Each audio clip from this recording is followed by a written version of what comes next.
Bonsoir à tous les auditeurs de Jacques Roger Show International depuis les États-Unis d'Amérique, la côte Est. Et ce soir, vous avez Kwasi Duganowski dans son émission phare Au cœur de la politique. C'est produit par Jacques Roger Show International, la première radio en ligne de la diaspora africaine. Comme tous les mardis de 21h30 à 23h, c'est moi, votre présentateur, votre animateur. Ce soir, le sujet qui nous interpelle tous, c'est la situation en Côte d'Ivoire. Et la situation actuelle en Côte d'Ivoire est due à une seule personne et son clan, Dramane Ouattara. Alors, premier abord, Dramane Ouattara n'a droit à aucun respect, quel que soit ce qu'il est en Côte d'Ivoire. Il n'a droit à aucun respect. En dehors de la politique, on peut lui devoir son respect. Mais tant qu'il est dans la politique ivoirienne, il n'a pas droit au respect parce que plus de 20 ans, il ne fait que humilier les Ivoiriens. Il ne fait que humilier la Côte d'Ivoire. Alors, aujourd'hui, nous allons parler des thèmes suivants. Vous avez reçu, comment s'appelle,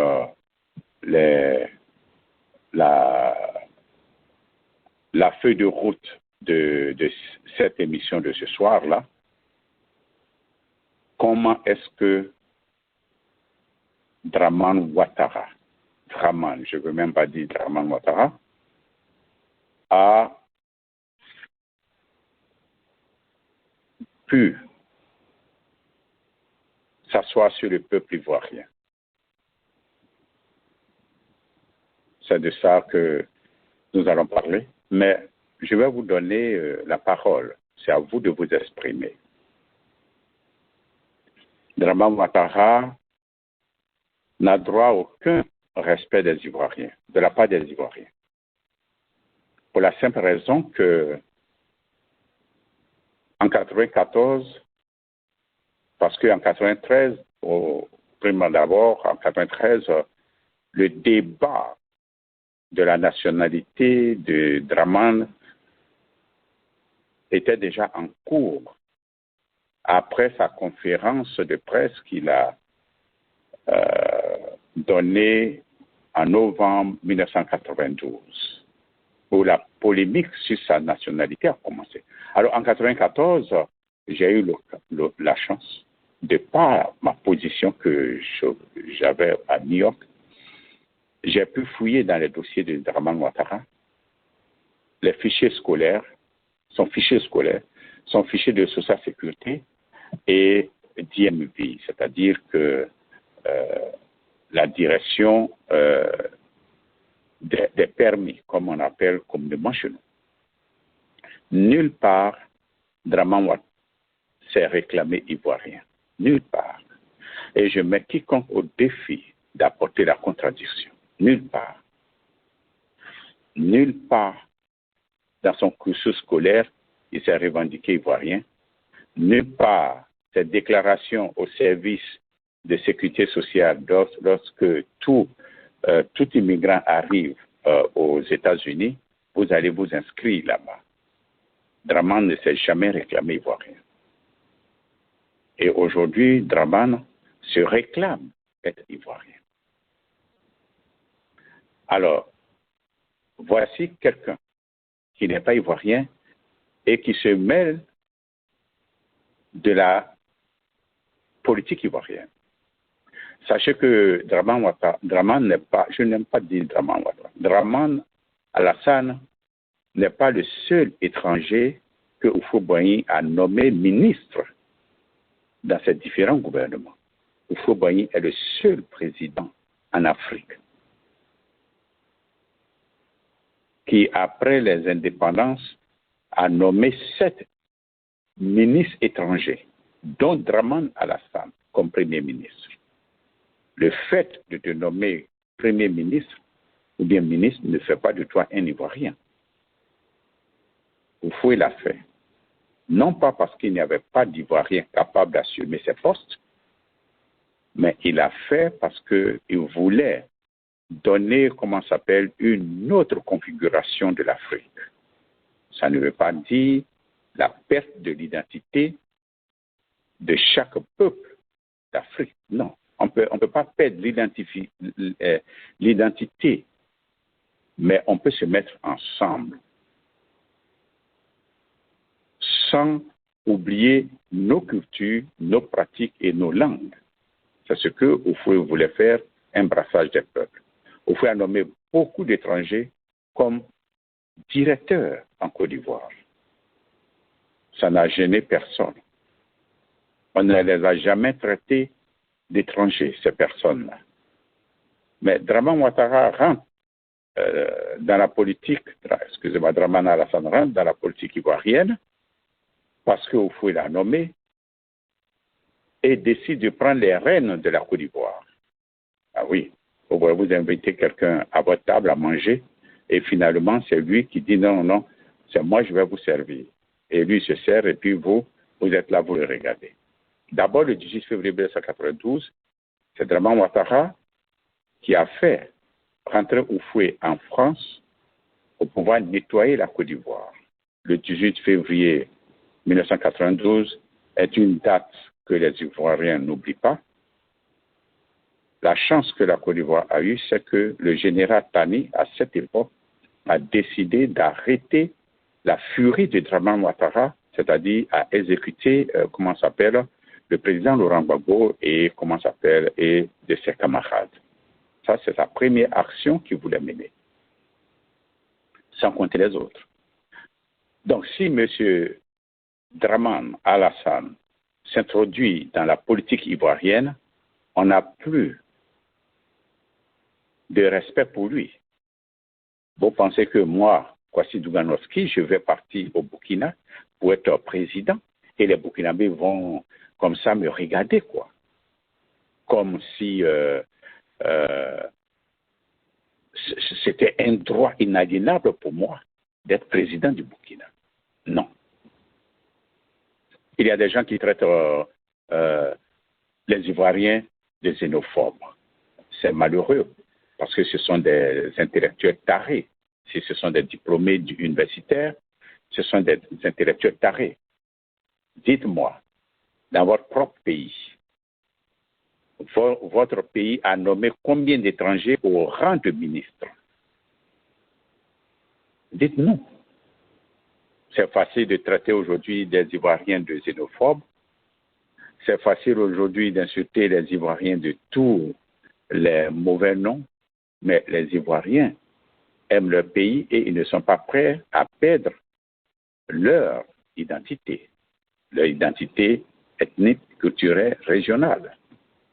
Ceci étant, dire que Draman Alassane est un vaurien, ce n'est pas une insulte, c'est lui dire la vérité. Draman devient président de la Côte d'Ivoire après tout ce que les Ivoiriens ont connu. Il décide qu'on ne l'appelle pas Draman, mais qu'il faut l'appeler Ouattara. Pourquoi? Voici quelqu'un qui renie son père. Il renie son père, Draman. Mais parce qu'en Côte d'Ivoire, il n'y a pas un village de Draman. On dit son papa vient de Kong, mais à Kong, allez-y à Kong, je connais Kong, j'étais à Kong en 1985. Lorsque Bala Keïta venait présenter Draman à la population de Kong comme fils de Kong, j'étais là-bas. À Kong, il n'y a pas de Draman là-bas. Il n'y a pas de télé, il n'y a pas de Bikaïma. Parce que dit Draman, les Ivoiriens vont se demander, mais c'est quel village? Draman vient de quel village? Il n'y a pas de Dramane à Kong. En Côte d'Ivoire, la Côte d'Ivoire est un territoire de brassage des peuples qui sont venus du voisinage. Et il y a d'autres qui sont là depuis très longtemps. Par exemple, le groupe du Nord. Mais ils sont là, l'histoire nous enseigne qu'ils sont là depuis un millénaire. Mais ce sont des peuples, des tribus qui viennent s'installer en Côte d'Ivoire. Et ils ont leur nom, ils ont leur culture, ils ont aussi leur manière de vivre, leur religion, leur ethnie. C'est pour cela qu'en Côte d'Ivoire, quand tu entends Soro, tu vois directement le Grand Nord. Tu vois, comment ça s'appelle, pas le Grand Nord, tu vois le Sénéfo. Quand tu entends Bon, la famille Bon, mais tu te réfères directement à Korogo. Tu ne vas pas chercher au Mali, au Burkina. Non, non, non, c'est à Korogo. Quand tu entends Kibafori en Côte d'Ivoire, tu vas pas loin. Tu sais que c'est Ferké. Le Kibafori, c'est Ferké. La région de Ferké, Diarra, je connais très bien, comment s'appelle le village de Sorokion. Diawala. C'est pas Diarra. Diawala. Diarra, ça c'est vers au Guinée à 80 km de... Non, pas au Guinée. À 80 km de Bondiali, pour être plus précis. En Côte d'Ivoire, quand vous dites je m'appelle Sila, mais va à Tiémé, tout le monde s'appelle Sila là-bas. Sila, Séguélon, ça c'est chez eux ça. Et ça, tu ne peux pas discuter. Quand tu dis, un Ivoirien te dit, je m'appelle Samassi, mais allez-y. À Sinematiali, à 3 km de Sinematiali, vous avez les Samassi, leur village s'appelle Wolo. C'est comme ça la Côte d'Ivoire. Quand on dit Kofi, je ne veux même pas dire ça. Quand on dit Kofi en Côte d'Ivoire, il y a des Kofi au Ghana, et il y a Kofi aussi au Togo, au Bénin. Mais ce n'est pas les mêmes Kofi. Ainsi de suite. Donc, en Côte d'Ivoire, chaque nom appartient à une région. Mais Dramane appartient à quelle région en Côte d'Ivoire? Dramane appartient à quel village en Côte d'Ivoire? Kandia. Il y a quel village en Côte d'Ivoire où tu vas trouver 2 Kandia? Il n'y en a pas. Kamisoko. Dans quel village en Côte d'Ivoire tu vas trouver 2 Kamisoko? Il n'y en a pas. En Côte d'Ivoire, il y a quel village tu vas trouver 2 Big Togo? Il n'y en a pas. Ça n'existe pas. Et ainsi de suite. Touré, celui qui est aujourd'hui Touré Mamadou. Mais lui, il pense que quand son père est arrivé en Côte d'Ivoire, on ne l'a pas vu, quoi. On l'a vu. Voici un gros gaillard ministre qui a l'audace d'aller insulter une élite, un génie ivoirien. Toi, un étranger, non seulement tu insultes un génie ivoirien en Côte d'Ivoire, tu te déplaces même à aller à Paris, dans les rues de Paris, pour aller les insulter. Parce que Dramane Ouattara vous donne le droit et l'autorisation. Il faut humilier les Ivoiriens. C'est ça votre objectif. Touré Mamadou, quand ton père venait en Côte d'Ivoire, on l'a vu, et toi-même, qui t'a élevé? Tu ne connais même pas d'où vient ton village. Tu ne connais même pas le nom du village de ton père à ton âge. Mon père viendrait de Bundiali. Ah bon? Et ta mère? Son oncle est qui? Awia, un chef d'Awia. Mais Awia, tu sais combien d'Awia il y a en Côte d'Ivoire? Il y a un village Awia chez les Baoulés, chez les Aïns. De quel Awia? Vous voyez, c'est vraiment malheureux. Et c'est tout ça là qui est à la base des problèmes des Ivoiriens. C'est ça. L'étranger, on ne peut pas vivre dans un pays sans étrangers. Mais à un moment donné, quand vous avez reçu un étranger, et puis à un moment donné, vous ne voulez plus de cet étranger, mais au lieu de traiter la personne de xénophobe, demandez-lui pourquoi il ne veut plus de cet étranger qu'il a accepté délibérément chez lui. Mais quand un étranger vient chez vous et qu'il commence à mal se comporter, c'est normal que vous ne voudrez plus de lui dans votre village. Et c'est ce qui se passe en Côte d'Ivoire. Donc, au lieu de traiter les Ivoiriens de xénophobes, cherchez à comprendre qu'est-ce que ces étrangers que hier, les Ivoiriens les ont reçus à bras ouverts, aujourd'hui ne veulent plus d'eux. C'est selon leur comportement. Donc, arrêtez de dire du n'importe quoi, de traiter les Ivoiriens d'étrangers, de racistes. Parce que chez vous, vous n'avez pas autant d'étrangers que nous avons. Au recensement de 1988 pour les élections de 1990, il a été dénombré 36% d'étrangers en Côte d'Ivoire. Je vous parle de 1988, pas 98, 1988 pour les élections de 1990. 36% d'étrangers. Mais les Ivoiriens ne se sont jamais manifestés contre les étrangers. Les Ivoiriens se manifestent contre les étrangers qui prennent des armes pour les persécuter, pour les tuer. C'est de ceux-là qu'il est question. Et on ne peut pas traiter un Ivoirien de xénophobe parce qu'il ne veut pas de ces criminels. On ne veut plus de ces criminels chez nous. Donc, il y a des gens qui disent que Dramane est un vaurien. Je ne l'insulte pas, c'est ce qu'il est réellement. Dans son cursus scolaire, c'est quelqu'un qui ne connaît rien. Dramane n'a jamais eu de bonnes notes.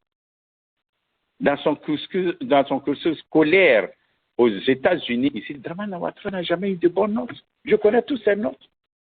De sa première année jusqu'à ce que vous, il dit, il a fini là. Il y a des choses qu'on ne peut pas dire. Il n'a jamais eu de bonnes notes. Alors vous allez me dire, mais pourquoi il est au FMI, il est ceci? Non, tu sais, Dramane, il est arrivé à ses postes parce qu'il a su choisir ses amis de demain. Ah oui. Et ce sont ses amis des sectes des ténèbres qui ont fait sa promotion. Ce n'est pas par concours qu'il est arrivé là-bas. Ce n'est pas par recrutement, par la candidature que Dramane Ouattara a gagné ses postes. Non. C'est des nominations, c'est des choix. Et si celui qui doit te choisir, vous êtes la nuit tout le temps ensemble en train de pratiquer du luciférisme, mais il va te nommer. C'est ça. Sinon, ce n'est pas parce qu'il est plus intelligent que quiconque que ce soit qu'il est là-bas. Non. Il n'a aucune valeur morale, M. Dramane. Quelqu'un qui a une valeur morale ne peut pas se lever et enlever le nom de son père de lui-même. Ne m'appelez plus par le nom de mon père. Parce qu'il a honte de son père, il a honte du nom de Dramane.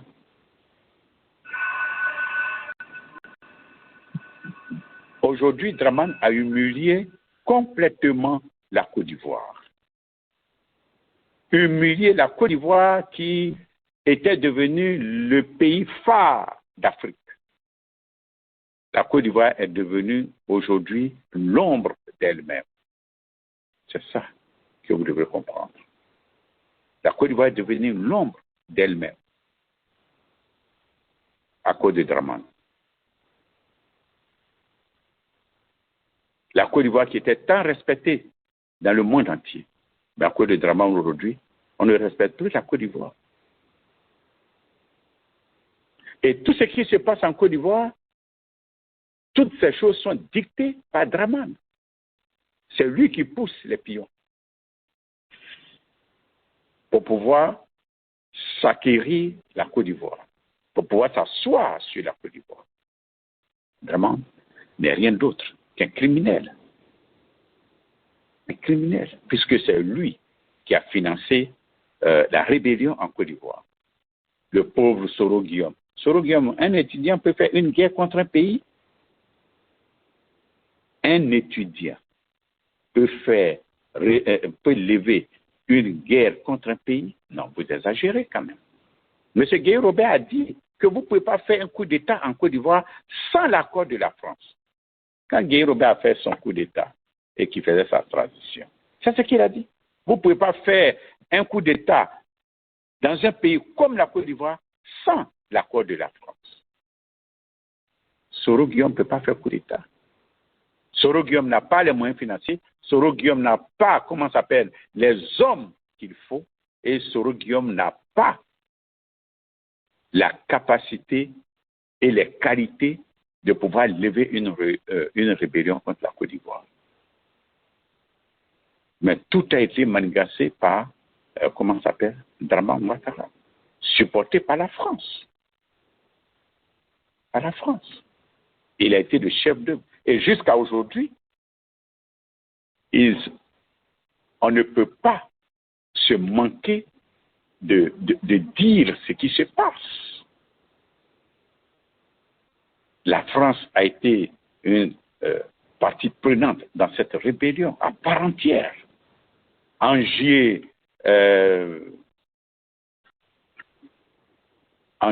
c'est en juillet 2002, c'est-à-dire à quelques 2 mois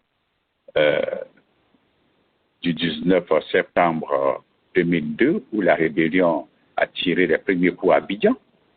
Mais M. Villepin, il est parti faire un tour dans les casernes du Burkina Faso pour s'assurer que les armes qui ont été envoyées dans les casernes militaires du Burkina Faso sont bel et bien là. Il est allé s'acquérir. Lui, en tant que ministre des Affaires étrangères, ça c'est le rôle du ministre de la Défense. Mais il est allé là-bas, on l'a vu, vous pouvez voir dans les archives de France 24, aller parcourir les casernes militaires du Burkina Faso. Mais le 19 septembre 2002, mais on a ramassé en Côte d'Ivoire, à Abidjan, au bord de la lagune, des caisses de munitions et d'armement avec l'étiquette française dessus, via Burkina Faso. La France ne peut même pas nier sa participation effective dans cette guerre. Et qui avait tout ça là? Pour qui tout ça là? Pour Dramane. Nos fouettistes. Oui. Un noufouettiste qui persécute, qui tue, comment ça s'appelle? Les enfants de fouet. Ah, il faut être vraiment Dramane pour comprendre ça. Donc, dire que Dramane est un vaurien, ce n'est pas la sûreté, c'est dire la vérité. Et Dramane n'a comment ça s'appelle, n'a droit à aucun respect tant qu'il est dans la politique. S'il sort de là, vous pouvez le respecter comme un mais tant qu'il est dans la politique, il n'a pas droit au respect. Il ne fait que humilier l'élite ivoirienne, il ne fait que humilier les génies de Côte d'Ivoire. Voyez ce qui se passe avec M. Thiam. Il faut humilier Thiam. Thiam, que l'élite mondialiste s'abaisse devant lui. Il est humilié en Côte d'Ivoire. Il est humilié en Côte d'Ivoire. Jusqu'à ce que des va-nu-pieds qui ne peuvent même pas défaire les lacets des souliers de Thiam vont en France, dans les rues de France, pour aller le traiter de zozo. L'homme que l'élite mondialiste s'abaisse pour serrer son bras. En Côte d'Ivoire, il est humilié. En Côte d'Ivoire, il est apatride. Jusqu'à maintenant, M. Adjoumani, qui compte sur ses fétiches qui sont en bas de ses lits, on est au courant du tout. En train de faire planer maintenant une arrestation. Voici quelqu'un qui se dit intellectuel, qui ne sait pas ce qu'on appelle un secret d'État. M. Thiam a eu une conversation avec le président, tête à tête, ça c'est entre eux, qui n'engage pas la sécurité de la survie de l'État. Monsieur le Président, vous voulez être président? Il dit non, je ne serai pas président. Que M. Thiam vienne le dire publiquement, en quoi est-ce qu'il a fait? Ce n'est pas un débat confidentiel. Ce n'est pas une entrevue confidentielle. Ça n'engage ni la sécurité de l'État. Alors on va le traiter de quelqu'un qui est incapable de, comment ça s'appelle, diriger la Côte d'Ivoire. Parce que c'est honteux que M. Dramane renie en sa propre parole. Et M. Thiam a très bien fait. Quand vous arrivez dans un village et quelqu'un, il y a déjà un chef, la première des choses, c'est d'aller saluer le chef. Et comme nous sommes en politique nationale et que vous comptez être, prendre part active dans la politique, j'ai cherché même à être président, mais vous demandez la permission, ça se fait dans nos villages, à Caen. Bon, les autres qui discutent, bon, sont des gens, même s'ils sont en Caen, ils n'ont pas vécu avec leurs grands-parents, parents, donc ils ne connaissent pas. La moindre des choses, chef, tu comptes toujours être à la tête du village? Non, non, non, mon petit, je veux plus. Oui, oui, oui, oui, oui. Ok, donc comme tu comptes toujours rester, on est derrière toi. Ça, c'est le bon Akan, ça. Et c'est ce que Thiam a fait. Alors, on va lui reprocher de naïf, il est naïf, pourquoi? Non, non, non. C'est par respect pour l'autorité qui est là. C'est comme ça, nous, les Akans, on fonctionne. Le respect, et c'est pour ça qu'il y a des gens qui pensent que nous sommes des soumis, des bénis, oui, oui, oui. Ah non, hein. Faut faire très attention avec les Akans. C'est-à-dire, nous sommes très méthodiques dans nos actes que nous posons. Parce que Lacan n'aime pas la honte. Et Lacan n'aime pas l'échec. C'est deux choses-là. Lacan n'aime pas l'échec, Lacan n'aime pas la honte et l'humiliation. Donc, il fait ces choses avec méthode. Voici pourquoi il lui a posé cette question. Sinon, M. Thiam n'a pas besoin de lui poser cette question. Mais par respect et de droit d'aînesse et de chef. C'est pour ça qu'il a agi comme ça. Mais comme Dramane, c'est un homme, un vaurien qui n'a aucune valeur morale, qu'aujourd'hui, des gens comme lui le supportent. Sinon, quelqu'un qui a tous ses 5 sens ne peut pas supporter Dramane Ouattara, Dramane Alassane. Aujourd'hui, en Côte d'Ivoire, hier, pendant la rébellion, on traitait M. Laurent Gbagbo, Mme Simone, de diriger ce qu'ils ont appelé, comment ils ont appelé ces gens-là même, les tueurs là. Hein. Mais aujourd'hui, ceux-là, c'est eux qui sont devenus des encagoulés.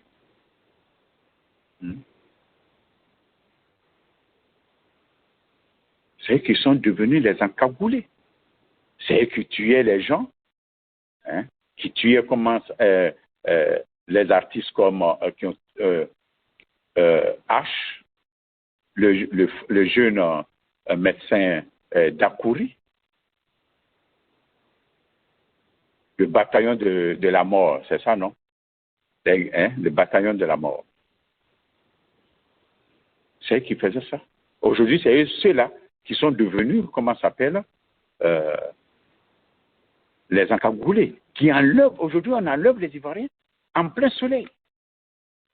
Vous savez combien de personnes ces encagoulés-là ont tué? Aujourd'hui, en Côte d'Ivoire, personne n'est à l'abri d'un assassinat, et puis on ne parle plus de toi. Et c'est un monsieur comme ça qui dirige la Côte d'Ivoire que nous allons, comment ça s'appelle, nous allons respecter.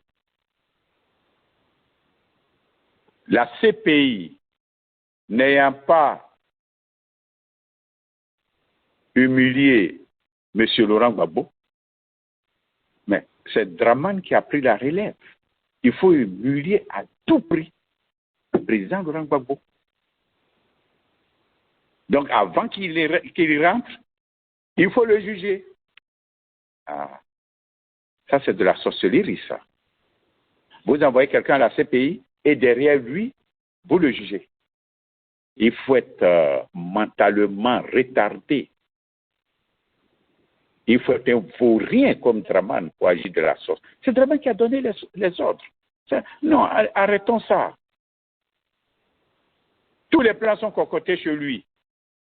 Lui, Téné et sa femme. Ce sont les trois qui concoctent les plans et poussent des imbéciles heureux à aller, aller se sacrifier, aller sacrifier le peuple. Alors, pour humilier le président Laurent Gbagbo, on ne fait pas juger par un tribunal recommandé par la Constitution ivoirienne, mais on prend petit. Mais ce petit juge qui a jugé Laurent Gbagbo, mais il est mentalement malade.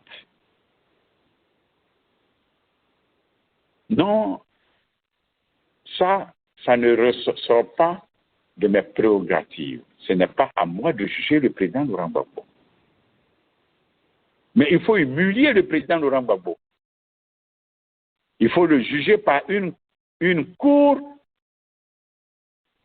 qui n'a pas le droit de le juger parce que Laurent Gbagbo, on s'en fout de lui. Qui il est, il ne représente rien. C'est ça. Alors, ce Draman, vous voulez que nous, on n'a qu'à respecter? Tant que Draman ne respectera pas les Ivoiriens, nous aussi, on ne va pas le respecter. Vous avez insulté Laurent Gbagbo quand il était président. Nous aussi, on va dire Draman est un vaurien, c'est quelqu'un qui n'a aucune valeur morale, c'est quelqu'un qui n'a jamais eu une bonne note à l'école, et que si il est arrivé à ces postes-là, c'est par ses amis lucifériens qu'il est arrivé là-bas, sinon ce n'est pas par connaissance. Monsieur Draman Alassane, quand il parle l'anglais, Draman Alassane n'est pas capable de faire une phrase correcte en anglais de niveau universitaire. C'est pas possible. Draman Ouattara n'a pas d'économie. Mais Draman Ouattara n'a jamais utilisé le vocabulaire économique. Tout ce que Draman connaît, c'est, macroéconomie. Mais macroéconomie, je vais vous expliquer simplement. Vous voyez votre voiture, le tableau de bord, il y a des cadrans de vitesse. Quand ta voiture va vite, l'aiguille de vitesse augmente. Vous avez le cadran d'essence. Quand l'essence, vous faites le plein, ça monte. Quand l'essence finit, ça descend. Vous avez le cadran de l'eau. Quand l'eau chauffe, quand le radiateur chauffe, l'aiguille monte. Si ça monte trop, ça va à l'aiguille rouge. Et quand le moteur est froid, l'aiguille descend. Ainsi de suite. C'est ça. C'est-à-dire que macroéconomie, c'est montrer les 5 grands agrégats pour que, en fonction des chiffres qui montent, qui baissent, on peut prendre les décisions pour parer, pour ajuster, pour arrêter la crise, pour apporter des solutions. Les agrégats ne sont pas des solutions économiques. Les agrégats vous montrent votre niveau d'économie et à partir de là, vous prenez, les décisions qu'il faut pour régler le problème qui se pose en économie. C'est tout. Bon, ça, c'est de manière très simple que j'ai fait ça pour que le citoyen lambda peut comprendre. Il n'y a rien de miraculeux, il n'y a pas un agrégé en macroéconomie. C'est tout ce que Draman Ouattara fait ça pour berner les gens. Et en Côte d'Ivoire, les chiffres sont très mauvais. Les chiffres sont très mauvais. Je viendrai là-dessus un jour où on va décortiquer chiffre par chiffre. Les chiffres sont très mauvais aujourd'hui en Côte d'Ivoire. La Côte d'Ivoire est déficitaire. On reviendra un jour pour parler de ça. C'est ça la vérité. On vous ment. La Côte d'Ivoire, un miracle économique. Vous pouvez comparer le miracle économique de la Côte d'Ivoire sous Houphouët-Boigny avec le miracle économique de Dramane Ouattara. Ceux qui ont mis Dramane Ouattara se donnent la bonne conscience pour traficoter des faux résultats, pour faire plaisir aux Ivoiriens, pour faire comprendre aux Ivoiriens qu'ils ont eu raison de tuer les Ivoiriens pour installer Dramane au pouvoir. C'est tout. Sinon, dans les hauts milieux que nous connaissons, M. Dramane est vraiment très en mauvaise posture. Ils n'ont plus confiance en lui. Ils n'ont plus confiance en lui. C'est quelqu'un qui n'est même pas capable d'arrêter la crise, de relancer l'économie, de stabiliser l'économie ivoirienne et de relancer l'économie de la Côte d'Ivoire. Dramane n'est pas capable. Et ils le savent. Mais c'est eux qui l'ont mis là. Ils sont obligés de le supporter pour se donner bonne conscience. Sinon, rien ne va en Côte d'Ivoire. Je viendrai. On va décortiquer ça pas à pas. On s'en va aux élections, on va décortiquer ça pas à pas. Alors, voici un gouvernement, un régime de criminels qui dirige la Côte d'Ivoire, qui menace la Côte d'Ivoire depuis plus de 20 ans. C'est ça. Aujourd'hui, nous voyons ce qui se passe en Côte d'Ivoire. Le rattrapage ethnique. Ce n'est pas du rattrapage ethnique, c'est la prévalence ethnique. C'est-à-dire, Dramane fait prévaloir, l'ethnie de son groupe, de sa région, sur les autres ethnies de la Côte d'Ivoire. C'est eux qui ont les postes. On met quelqu'un en bas et lui, il est en haut. On met quelqu'un d'autre ethnie pour faire semblant. Mais quand on enlève celui-là, on met encore un autre. Allez-y voir dans la configuration, dans l'organigramme des postes, des hauts postes en Côte d'Ivoire. Je ne vais même pas parler là-dessus parce que c'est perdre mon temps pour rien. Alors, la question que je pose aux Ivoiriens, comment un vaurien de Dramane a pu mélanger la Côte d'Ivoire pour s'asseoir sur le peuple?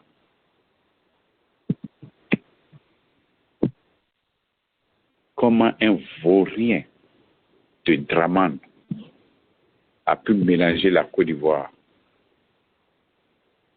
depuis 90 jusqu'à aujourd'hui? Et les Ivoiriens sont assis là.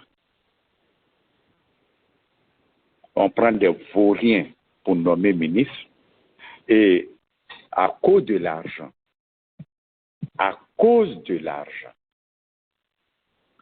certains Ivoiriens qu'on a droit à respecter pour leur niveau intellectuel, c'est ceux-là aujourd'hui qui font valoir ces incultes qui sont devenus ministres. Moi, je ne peux pas faire ça. Je ne peux pas faire valoir à un poste de ministre quelqu'un qui est moins instruit que moi. Je ne sais pas comment je vais faire ton éloge. Je ne sais pas comment je vais faire tes éloges. Je ne sais pas comment je vais taper le tambour, le tam-tam du griot. Pour quelqu'un qui n'est pas aussi instruit que moi, je peux taper le tambour pour quelqu'un qui est plus instruit que moi. Ça, je peux le faire. Mais je ne peux pas faire valoir quelqu'un qui ne sait même pas faire une phrase correcte en français et qui est ministre de surcroît. Et il y a des Ivoiriens, on voit sur les chaînes de télévision fantoches, en train de faire valoir ces personnes sinistres et lugubres. qui n'ont aucun niveau intellectuel, qui occupent des postes de directeur, de directrice, de ministre, et c'est vous, mais vous n'avez pas honte. C'est-à-dire que quand votre mère vous a mis au monde, elle a eu honte de vous. Quand votre père est venu vous voir, votre femme a accouché, il est venu vous voir, quand il vous a vu, il avait... Et puis il est parti, il avait honte de vous, et c'est cette honte-là que vous traînez aujourd'hui. Comment toi, un intellectuel va aller faire valoir des gens... Et pourquoi toi, on ne te nomme pas ministre? Pourquoi toi, on ne te nomme pas directeur? Pourquoi toi, on ne te nomme pas PCA?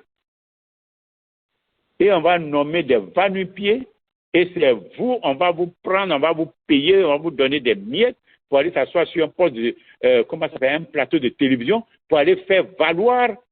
C'est minable. Mais c'est comme ça que c'est cette Côte d'Ivoire-là que vous pensez se développer.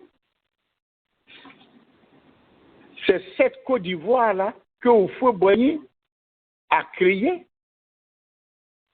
C'est cette Côte d'Ivoire-là, vous pensez faire la concurrence aux pays asiatiques, aux pays de l'Europe. Mais vous faites honte. Mes chers frères et sœurs ivoiriens, la concurrence est de haute intensité.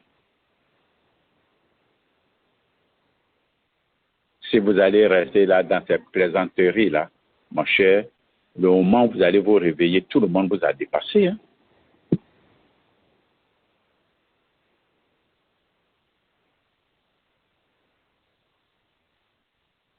Donc, nous sommes dans un régime de vauriens, de criminels, de prévalence ethnique appelée rattrapage. Oui. Si Houphouët avait fait ça, il y a des gens aujourd'hui qui sont présidents de commission, quoi, là. Ils n'allaient jamais être là-bas où ils sont, hein, si Houphouët avait fait ça. Houphouët prenait les meilleurs bacheliers de Côte d'Ivoire chaque année et il les envoyait étudier dans les grandes universités du monde pour venir occuper ces postes en Afrique, en Côte d'Ivoire, en Côte d'Ivoire. C'est ce que Houphouët faisait. Après le bac, il demandait la liste des meilleurs élèves, sans aucune distinction ethnique, religieuse, régionaliste, administrative. Et il venait les former en Europe, en Occident, aux États-Unis. C'est à cause de ça que certains aujourd'hui sont devenus présidents d'une commission, des gens de familles très misérables,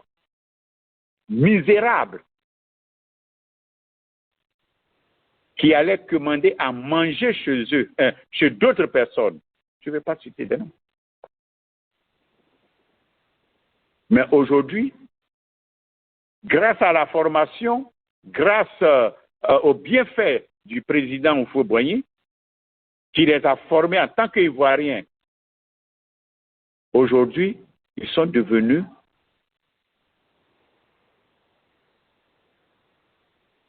ils sont devenus les agents du rattrapage.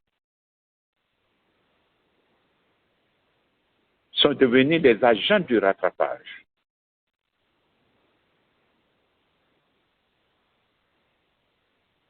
C'est malheureux. On ne peut pas bâtir un pays développé de cette manière-là. Si vous pensez que c'est avec ça que vous allez développer la Côte d'Ivoire, mais vous vous êtes trompé largement. Le monde est en compétition et cette compétition ne s'arrêtera jamais. Les États-Unis sont en compétition contre la Russie, contre la Chine. La Côte d'Ivoire n'est pas en compétition avec le Burkina. La Côte d'Ivoire n'est pas en compétition avec le Sénégal, ni avec le Cameroun, ni avec le Mali, ni avec le Niger. Nous sommes en compétition avec la France d'abord, l'Europe, les États-Unis et l'Asie. Vous pensez que Taïwan était en compétition avec la Corée du Sud et la Corée du Nord? Vous pensez que la Corée du Nord était en compétition avec la Corée du Sud? Avec Malaisie? Non. Ils étaient en compétition avec l'Europe. Comment ils vont gagner l'Europe?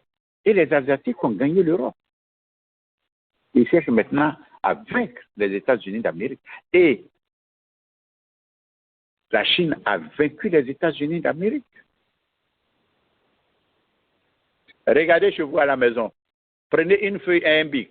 Recensez tout ce qui est appareil, chemise, tout ce qui est dans votre maison. Recensez et regardez les pays d'origine. Il y a combien de matériels ou bien de matériaux chez vous qui viennent des États-Unis d'Amérique? Pratiquement pas. Pratiquement pas. Même aux États-Unis ici, lorsque Donald Trump II a lancé ces nouveaux tarifs contre la Chine, les Américains ont commencé à pleurer. Parce que même papier hygiénique risquait de manquer aux États-Unis d'Amérique. Mais c'est honteux. C'est honteux.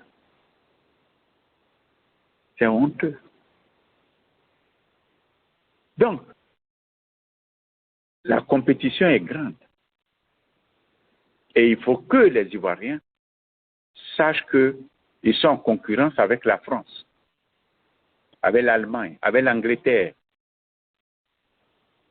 avec l'Italie. Quand on aura gagné ceux-là, on sera maintenant en concurrence avec l'Asie. Aujourd'hui, les Africains, ce sont des gens qui aiment prendre la boue pour se faire des mollets. Ça, c'est un proverbe baoulé. Ils prennent la boue et puis ils font moller, mais quand ils descendent dans l'eau, ça va. Aujourd'hui, on compare Kigali à la Malaisie. Mais ceux qui disent ça, vous ne savez pas de quoi vous parlez. Vous comparez la capitale du Rwanda, un petit pays pauvre qui vit avec la complicité des États-Unis et de l'ONU pour piller les richesses de la RDC. Vous allez comparer ce pays-là à la Malaisie, mais vous ne connaissez pas la Malaisie. Ça ne se compare même pas. Je lisais une revue la dernière fois, je vois que des Béninois veulent comparer le Bénin à Singapour. Mais quand même, vous exagérez. C'est que vous ne savez pas ce que vous dites. Vous allez comparer Bénin à Singapour? Non. Nous ne sommes rien. Nous avons des richesses, bien sûr. Mais les richesses là, à qui ça profite? L'Asie n'a pas de richesse. Mais nos richesses minérales, nos richesses naturelles que nous avons profitent mieux à la Malaisie, profitent mieux à l'Asie que nous. Parce qu'ils savent transformer nos matières premières que nous ne savons pas. Et au lieu de chercher à former les Ivoiriens et les Ivoiriennes à transformer ce que nous avons, chez nous, nous avons l'économie la plus compétitive du monde. Mais quand tu es dans un pays sous-développé, endetté, dans un pays sous-développé et dans un pays pauvre, surendetté, c'est-à-dire vous pouvez rêver, vous pouvez dire du n'importe quoi. Vous pouvez dire du n'importe quoi. Côte d'Ivoire, première économie compétitive au monde. À Pito, d'après les années. Alors, Nous allons continuer rapidement. Alors, les Ivoiriens et Ivoiriennes sont-ils des bons à rien?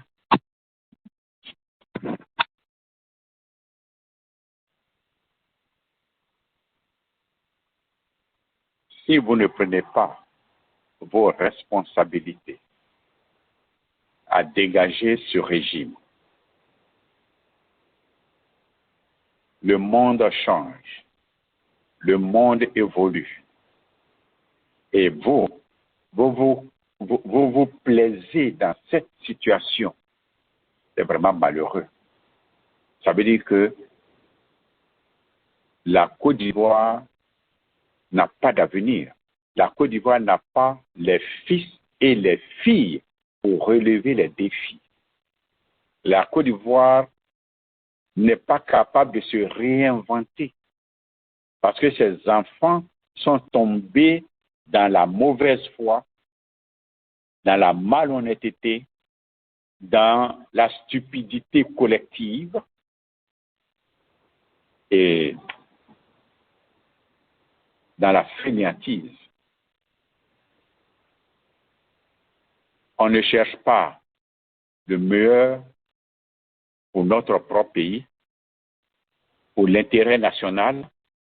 On ne cherche pas à faire de la Côte d'Ivoire un pays qui peut concurrencer, qui peut courir au pas des autres, comme Houphouët. Le grand projet de Houphouët-Boigny, il dit, j'ai tracé les sillons de la Côte d'Ivoire. C'est à nous de bâtir des fondations solides de la future Côte d'Ivoire développée, respectée, riche dans ces sillons. C'est comme ça. Houphouët a mis tout en place pour l'avenir de la Côte d'Ivoire. Et ça, c'est incontestable. Malheureusement, les enfants sur lesquels il comptait, et voici ce que Houphouët a dit.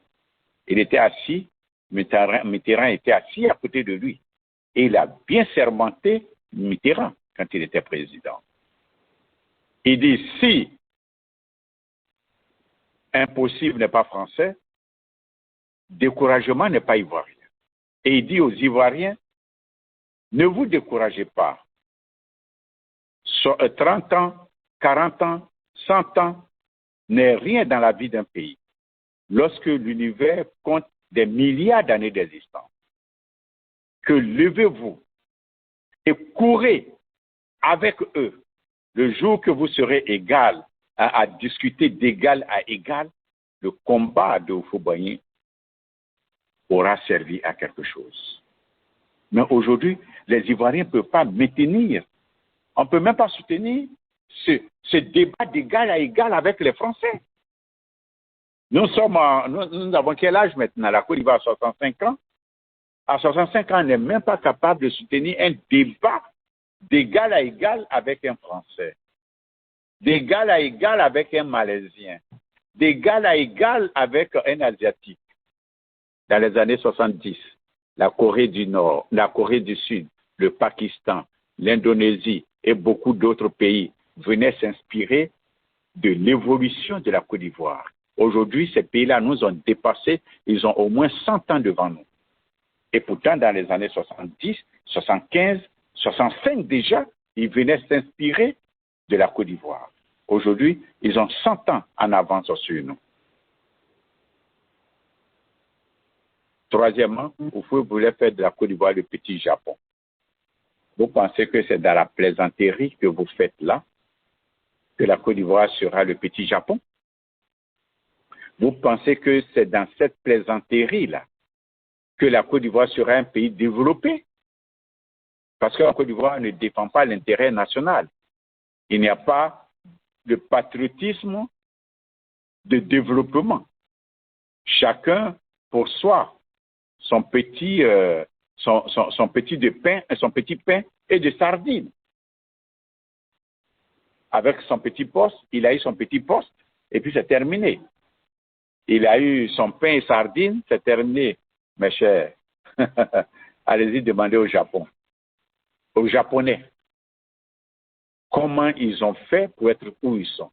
Allez-y demander aux Asiatiques ce qu'ils ont fait. Vous pensez que les Asiatiques ont passé leur temps sur les antennes de télévision pour raconter du... Vous pensez que c'est sur les antennes de télévision qu'on bâtit un pays?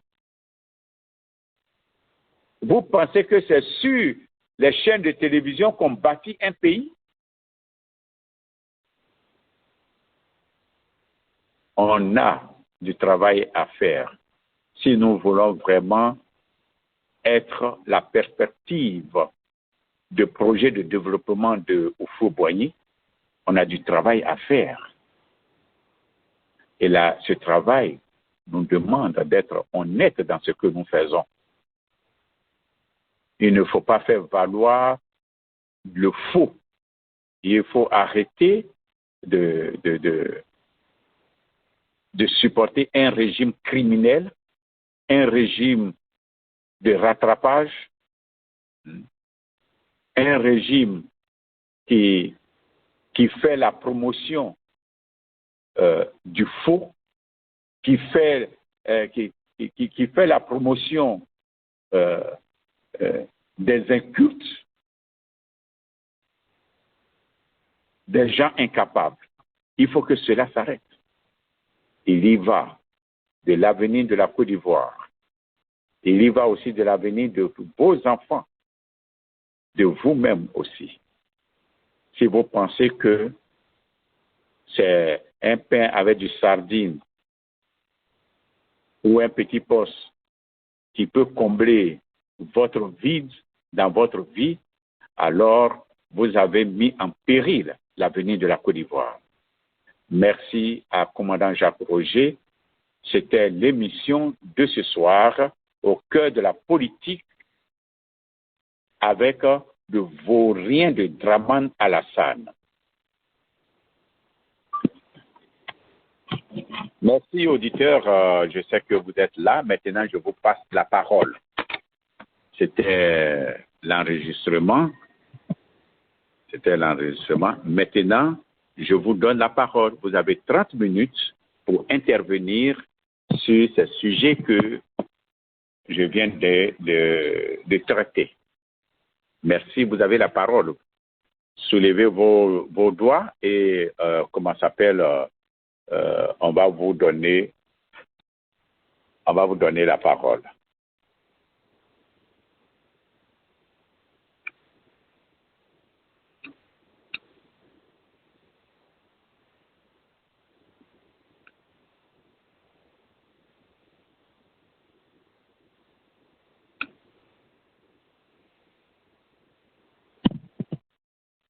Alors, qui est là? Donc, je vais prendre mon chocolat chaud.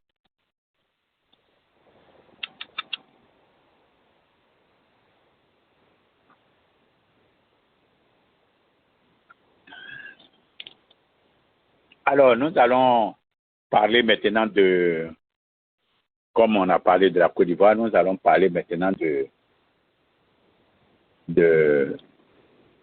la politique internationale.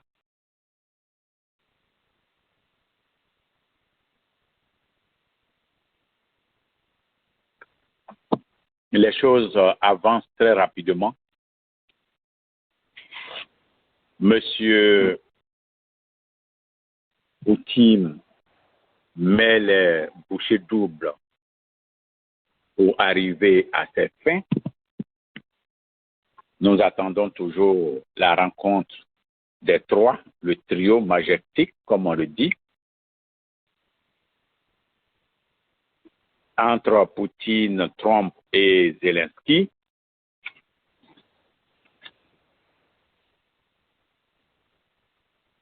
Ce qu'ils vont décider. La France veut à tout prix une guerre contre la Russie. Il faut que vous compreniez la position de la France. C'est très simple. La position de la France est simple pour la simple raison que la Russie est en train de grignoter le pain de la France, c'est-à-dire l'Afrique. L'Afrique, c'est le pain de la France. Donc, la Russie est en train de grignoter. Au fait, la Russie ne vient pas en Afrique pour s'enrichir. La Russie n'a pas besoin de ça. La Russie est un pays vaste et un pays très riche. La Russie n'a pas besoin de, de ce que l'Afrique a pour s'enrichir. L'Afrique n'a pas enrichi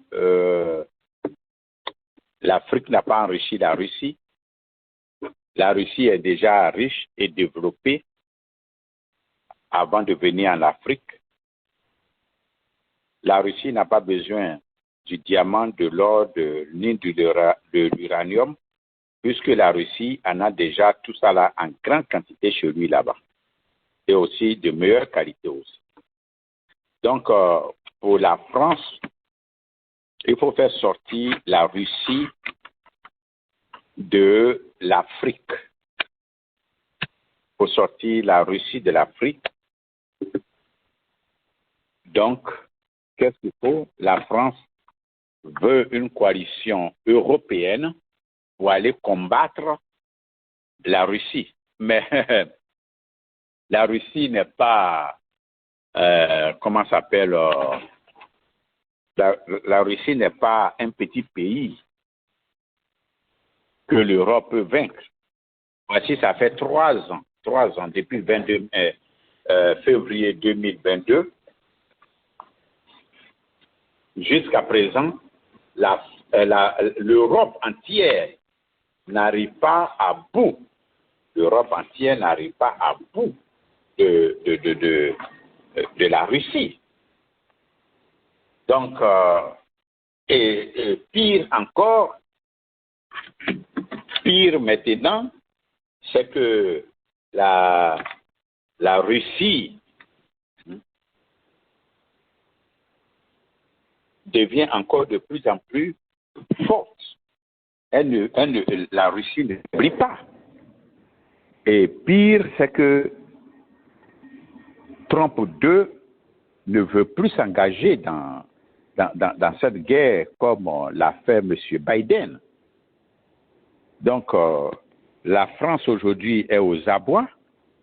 Malheureusement pour la France, les pays européens ont commencé à comprendre, surtout l'Italie. Ils ont commencé à comprendre et à parler de vive voix parce que ce que la France demande, c'est tout juste pour aller combattre la Russie en son nom. C'est-à-dire que la France, en combattant la Russie va quitter, n'aura pas le temps de s'occuper des pays d'Afrique. Donc, la Russie, la France, pour défendre ses intérêts, pour défendre son pain en Afrique, veut engager toute l'Europe dans une guerre. Mais aujourd'hui, les esprits s'éveillent. Si la France veut la guerre en Russie, quelle part fait la guerre en Russie? C'est ce que les hauts dignitaires les hauts dignitaires italiens disent maintenant. Si la France veut aller combattre la Russie, qu'elle aille combattre la Russie. Mais nous, on n'est plus dedans. Oui. Parce que c'est toi qui as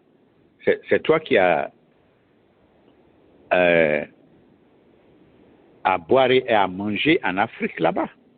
Bon, il est vrai que même si la France va prendre les choses en Afrique et puis les vendre, en Occident, mais le premier bénéficiaire, le grand bénéficiaire, c'est la France. Donc aujourd'hui, les pays européens se démarquent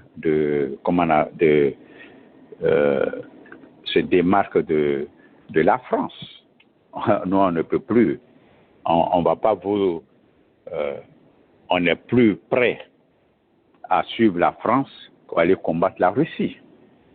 Donc, on ne sait, ça, c'est la position de Donald Trump. Donc, la situation devient très difficile maintenant pour l'Ukraine. Et quand cette guerre a commencé, j'ai été le premier, j'ai dit sur cette radio, j'ai dit à la fin de cette guerre, l'Ukraine sera très squelettique. C'est-à-dire, elle va perdre beaucoup de ses territoires parce que la Russie était très claire, hein, que ces territoires russes réannexés, parce que ce sont des territoires qui appartenaient à la Russie, qui sont passés à l'Ukraine, maintient,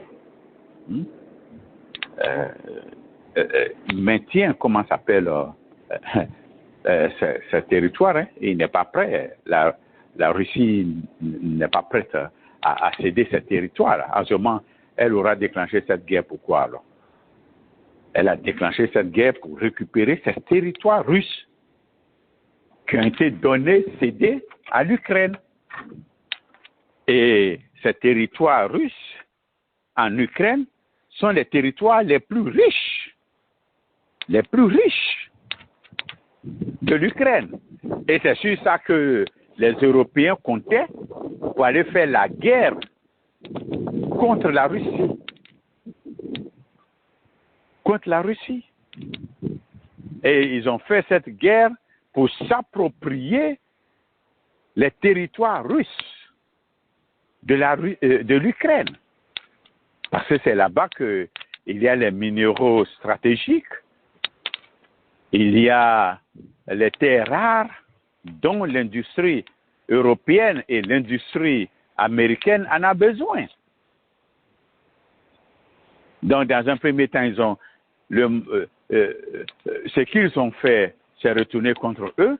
Dans un premier temps, ils ont commencé à interdire aux Russes en Ukraine la religion, leur culture, leur langue. Et deuxième phase, ils ont commencé à les tuer. Jusqu'au 22 février 2022, où la Russie s'est engagée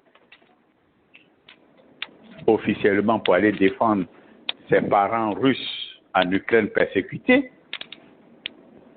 16 000 Russes ont été tués, massacrés par les Ukrainiens, par les nazistes, les fascistes ukrainiens, le groupe Azov, qui est un groupe naziste.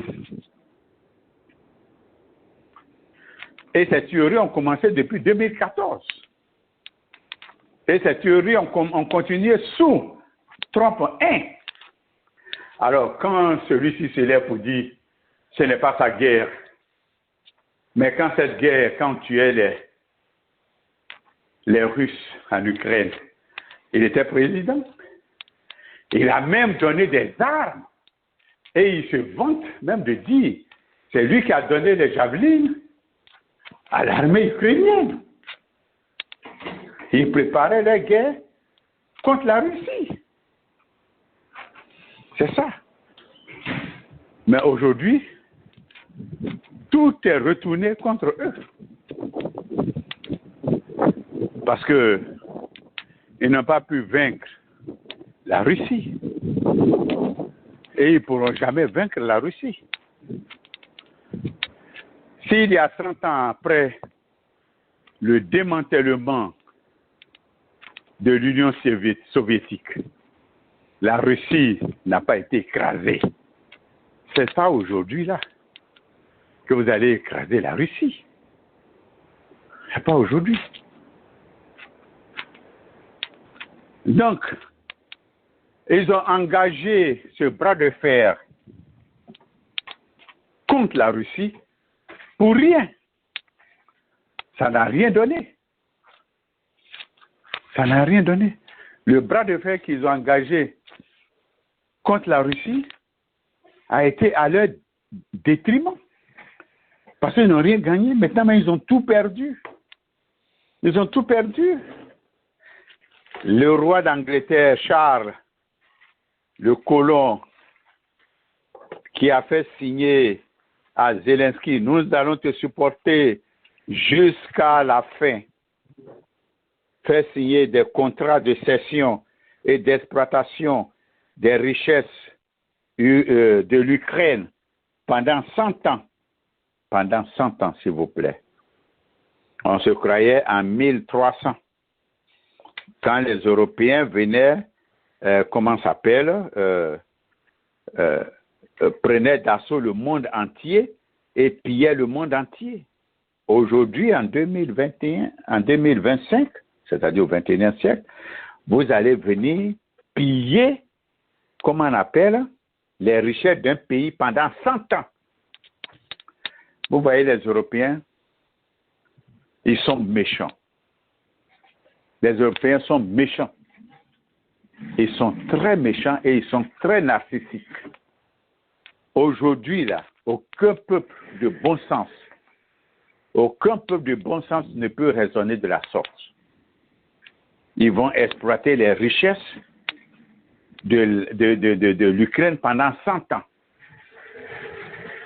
C'est inadmissible. Il faut être vraiment européen, démoniaque pour signer, faire signer aux pauvres Zelensky de tels contrats.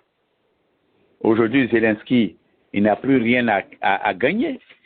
Il a tout perdu. Son pays a tout perdu. Son pays a été détruit. Et par la faute de qui? Par la faute des Européens qui ont promis à Zelensky, oui, nous allons vaincre la Russie. Ils ont promis ça, nous allons vaincre la Russie. Et ce n'est pas arrivé. Ce n'est pas arrivé. Et aujourd'hui, l'Ukraine est qui va reconstruire l'Ukraine? Qui va reconstruire l'Ukraine? C'est la question maintenant qu'il faut se poser. Qui va reconstruire l'Ukraine? La Russie n'est pas obligée de reconstruire l'Ukraine, mais la Russie a gagné la guerre, mais elle n'est pas obligée de reconstruire l'Ukraine. La Russie va reconstruire ses villages russes, ses villes russes, qui sont devenus maintenant des territoires russes de la Fédération de Russie. Mais qui va construire maintenant l'Ukraine? Parce que l'Ukraine n'a plus de richesses. Parce que les richesses sur lesquelles ils comptaient pour faire tout ça là passent maintenant de l'autre côté avec la Fédération de Russie. Donc, je ne dis pas pour le moment que l'Ukraine est livrée à son propre sort, mais je vous dis que qui va reconstruire l'Ukraine? C'est ça le problème. BlackRock, Biden avait donné le marché de reconstruction de l'Ukraine à BlackRock, mais BlackRock vient de se désengager. Le mois passé, BlackRock s'est désengagé, c'est fini là. Parce que BlackRock comptait sur, les richesses du Donbass, les richesses des Zaporijais et puis les richesses des Russes ukrainiens. Mais aujourd'hui, là, c'est fini, là. Qui va reconstruire l'Ukraine? La France? Ceux qui l'ont aidé à se détruire, mais eux-mêmes aujourd'hui, ils ont tous les problèmes. La France a tous les problèmes aujourd'hui. Avec le bombshell de Meloni, premier ministre de l'Italie, où Macron lui a dit que non, Waribana en France, on ne peut plus. On ne peut plus supporter. Nos caisses sont vides. C'est ce que Macron a soufflé à l'oreille de Meloni. Au G7 dernier, il n'y a pas longtemps, il n'y a même pas 3 mois. Waribana, la France n'a plus d'argent. Parce que le Burkina a coupé le pont, là. C'est fini, là. Le Mali a coupé. L'uranium ne traverse plus les frontières. Ne va plus en France. Donc, Waribana.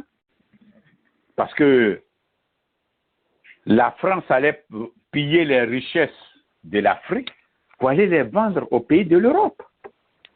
C'est ce que la France faisait. Et là, il prend l'uranium à 0 € au Niger et il s'en va le vendre à 200 € aux autres pays de l'Europe. Donc, tous les pays de l'Europe dépendaient de ça. Maintenant, c'est fini, là. En bon, hein? Donc, le Burkina, le Niger, le Mali sont des pays riches qui faisaient la fierté de la France dans le monde et qui faisaient le rayonnement de la France dans le monde. Si les caisses sont vides, c'est que la France n'est rien. Maintenant, on compte sur la Côte d'Ivoire. Hein.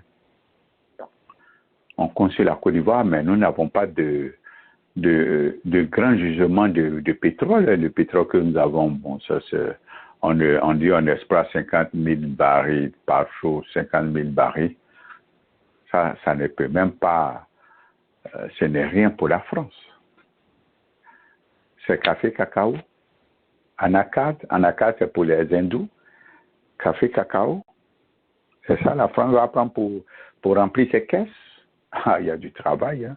La France est tombée. La France est tombée.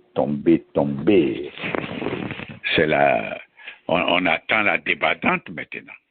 Oh, les pays africains étaient riches. Les pays africains étaient riches et faisaient la fierté, le malin de la France dans le monde entier. À partir de ça, les Africains doivent prendre leurs responsabilités pour dire assez, c'est assez, trop, c'est trop. On prend nos engagements vis-à-vis de nous-mêmes. Nous défendons nos intérêts nous-mêmes. Nous allons mettre nos richesses au service de nos peuples et de notre développement. C'est tout ce qu'on attend maintenant. Mettre les richesses minérales, énergétiques, stratégiques de l'Afrique au service des peuples d'Afrique d'abord. Toi-même, tu as faim. Toi-même, tu as faim.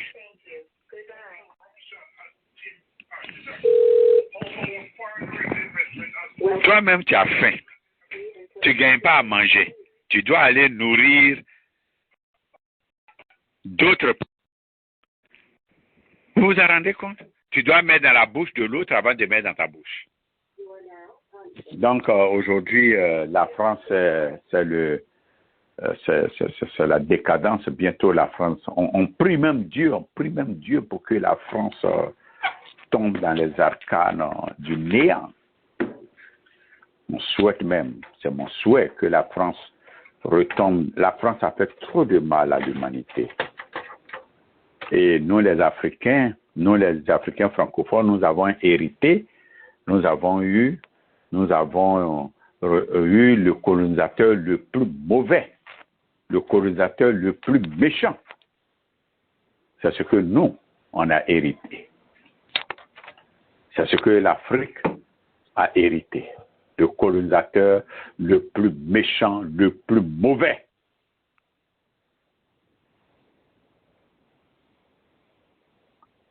Tous les autres colonisateurs ont libéré leur pays.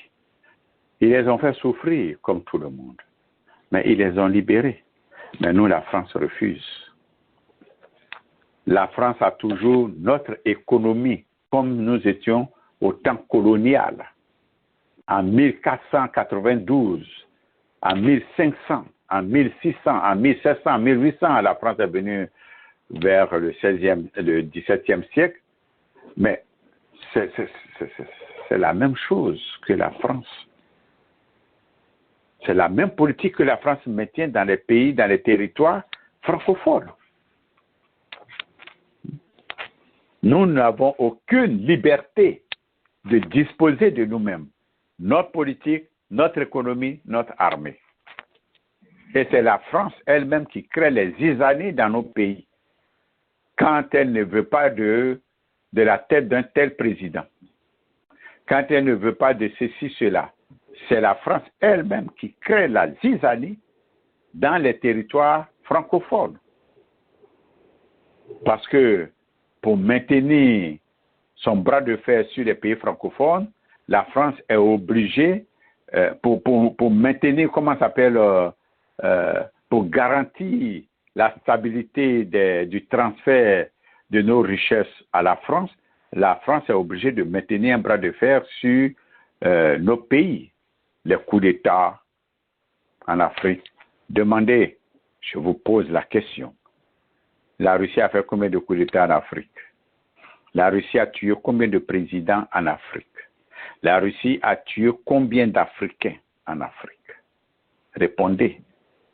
Vous qui parlez, vous racontez du n'importe quoi parce que vos neurones sont bouchés. D'après Ibrahim Traoré, vos neurones sont bouchés. Vous racontez du n'importe quoi. La Russie a tué combien de présidents africains? La Russie a volé combien aux Africains? La Russie a fait combien de coups d'État en Afrique? La Russie n'a même pas besoin d'un grain de diamant d'or. Si la Russie a besoin de quelque chose, parce que il va entraîner.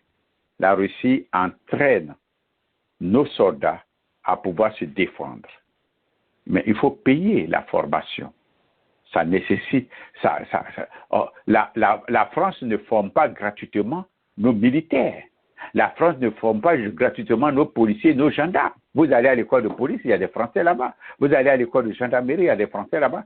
Ils ne sont pas payés, ils sont pas là-bas gratuitement. Ils sont payés à prix d'or par nos États africains. La force Barkhane, G5 ou bien tout ça pour lutter contre le terrorisme. Mais c'est l'Afrique qui paye, ce n'est pas la France qui payait. C'est l'Afrique qui paye. C'est normal. Vous voulez un garde de corps, mais vous allez payer le garde de corps. Ce n'est pas le garde de corps qui va se payer pour vous garder. Ce n'est pas le garde de corps qui va se payer pour vous garder. C'est vous qui allez le payer pour vous garder. Donc, si on a besoin de la Russie pour nous défendre, pour nous protéger, c'est normal qu'on paye. Mais au moins, il y a gain de cause. Parce que le Mali a récupéré beaucoup de territoires. Ça, on le sait. Alors qu'ils étaient là, comme Choguel Maïga l'a dit, le Mali payait 1 milliard de francs CFA par jour à la force Barkhane. 1 milliard de francs CFA par jour, c'est-à-dire 2 millions, en gros 2 millions de dollars. Et payait 500 millions de francs CFA par jour à la force de l'ONU, comment ça s'appelle, au Mali, c'est-à-dire 1 million. C'est-à-dire le Mali dépensait 3 millions de dollars chaque jour. Multipliez ça, 3 millions de dollars chaque jour, multiplié par 10 ans. Voici ce que le Mali a payé à la France et à l'ONU pour lutter contre le terrorisme. Quel a été le résultat? Zéro. Alors c'est vous aujourd'hui qui allez plaindre Traoré en train de donner les richesses à la Russie. Le Mali en train de donner ses richesses à la Russie. Le Niger en train de donner ses richesses à la Russie. Mais quand il donnait à la force Barkhane, où il y avait tous les pays de l'Europe regroupés là-bas dans cette force Barkhane-là, pourquoi vous n'avez pas dénoncé ça? Vous êtes des malhonnêtes. Vos neurones sont bouchés. Alors, commandant Jacques Roger, je vous remercie infiniment. Je vous remercie tous et toutes pour votre fidélité à Jacques Roger Show. On se donne rendez-vous demain avec Sister Sarah, demain mercredi 27, et on se dit le mardi 3 septembre. Non, c'est le 2. Mardi 2 septembre. Je vous apprends que lundi prochain, c'est la fête de travail aux États-Unis, c'est férié. On se rencontre le 2, je sais pas, je pense pas parce que je voyage, je serai pas là. Donc, on se redonne rendez-vous au 8 septembre 2025. Non, ce sera le 9. Ce sera le 9. Excusez-moi, j'aime pas le calendrier. Le 9, le mardi 9 septembre 2025, on se donne rendez-vous au cœur de la politique. Merci, commandant Jacques. Bonne nuit et bonne nuit à vous tous. Que la paix de Dieu règne dans vos maisons. Merci.